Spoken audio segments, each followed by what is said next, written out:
that you can dismiss anything that happens in the book as just all going on in the narrator's head.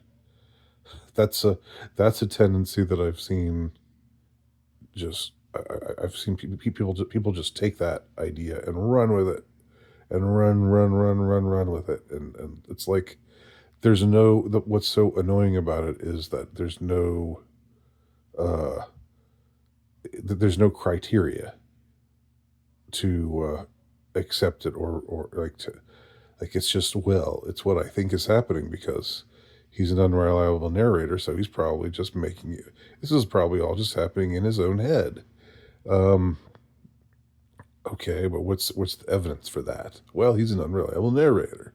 Okay, well, but you gotta do a little bit better than that. You got to be a little bit more like, why do you think this? Obviously, they're like in American Psycho when when Patrick Bateman tries to feed a cat to an ATM machine. That's not in the realm of reality. Okay, so we can agree about that. But other things that people are so quick to say, "Oh, that didn't really happen." It's because it's all in his head because he's an unreliable narrator. It's just circular reasoning. It's circular reasoning. Circle, you know. He's an unreliable narrator, and I draw a circle here if I could. There's a circle. Okay, so here, where my thumb is, where my thumbnail is, he's an unreliable narrator. Okay, here, where my knuckle is, uh, therefore nothing is real. And then why is nothing real? Because he's an unreliable narrator, so nothing is real. He's an unreliable narrator, so nothing is real. So when you have circular reasoning, no one can there's no criteria by which your assertions can be examined. Uh, it just becomes something that you believe because of these blithe, glib kind of assumptions that I mean, it's true. Okay, let me show you the circle again. It's true that he's an unreliable narrator.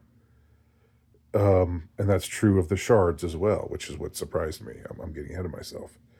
But it surprised me, but it shouldn't have. But that doesn't mean that the knuckle is also true, and I'm losing focus here. There's the focus. It doesn't mean that the what you assign to the knuckle, that therefore nothing is real, nothing that it's all in his head. Um, there are some things that are obviously corroborated, um, and this is. I mean, I'm just going to dwell on this for a second, even though it might be kind of petty because it's been sticking in my craw lately. You know, people talk about when Patrick Bateman murders Paul Allen, and then the police come and question him about it, and then, or it's one policeman, both in the book and in the movie. But I'm talking about the book here. Um, and then later the police says, "Well, you don't worry about it. Paul Allen was discovered alive and well in Munich, Germany, or something like that." And people say, "Oh, well, that must mean he didn't really kill Paul Allen." No, it doesn't mean that. It doesn't mean that at all because there are other factors involved. Okay. Number one is that part of the running joke of American Psycho is that all of these guys seem to be interchangeable. That they're so easy to confuse with one another. And when Paul Allen comes up to Patrick Bateman in the first place to taunt him over, how he's not really doing so well with the whatever account. I can't remember what it was. Um, and how he has he has a reservation at Dorsia that Patrick's never been able to get. But he says this stuff to him, he doesn't call him Patrick. He calls him Marcus Halberstram. So he's confusing. So Paul Allen is confusing Patrick Bateman with Marcus Halberstram. Uh, and in similar ways, other guys get confused with other guys. So when the police guy says, "Oh, we found," or Paul Allen has been reported alive and well, that doesn't mean that it all happened in his head. What it means, more probably, is that somebody saw another guy in their group, and he looked like Paul Allen, so he reported him to be Paul Allen. In other words, nobody's missing Paul Allen because nobody really can distinguish Paul Allen from these other guys. Just like Paul Allen couldn't distinguish uh, Patrick Bateman from Marcus Halberstram. And the scene where Patrick goes to Paul Allen's apartment after he kills him and finds that there's no body anywhere, and that there's a realtor, like a high-end female realtor there, who's just trying to sell this apartment. And he walks in with an N24 mask over his face, N94 mask over his face, because he thinks the corpse is gonna be there, and but it's not. It's been taken out, and there's no sign of it.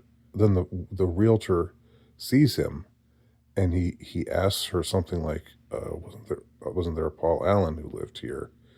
And she recognizes him as being the person who must have been responsible for killing Paul Allen. And she says, "You need to get out of here right now." Um, because the subtext is she wants to sell this apartment without, having to deal with the uh, the problem of having a man having died in it. So what again, going back to the circular reasoning is, Patrick Bateman is an unreliable narrator. Uh, the Knuckles says, therefore, nothing is real. Well, the reason why this this scene reinforces that Patrick did indeed murder Paul Allen in this room, because the realtor she knows what happened, and she knows that the fact that Patrick Bateman knows what happened means that he must have been the one who was at least complicit in murdering this man, this murder that she's trying to cover up so that she can sell the apartment at a higher price. And she would have a much harder time selling the apartment to anyone if they found out a brutal murder took place in there. So, and she'd probably have to sell for much less. Um, so that's something that the people just say, "Oh well, that doesn't mean anything. It's all in his head." No, no, no. It's all in his head. He's an unreliable narrator, so it's all in his head. Like, come on, like, at some point you've got to. It's solipsism. It's like uh, where where this interpretation that you've chosen, everything that you see just helps to reinforce the interpretation that you've chosen to make, instead of uh, taking other factors, other elements that would challenge uh, uh, that interpretation. You just dismiss those things, and I've gotten online and argued with these people, but it's no use. They're so infatuated with they think they're so clever. They think they're so clever. Oh, he's an unreliable narrator, so maybe it's all in his head. It's all in his head. And they think, whoa, mind blown. It's all in his head. Nothing we're seeing is even real, man.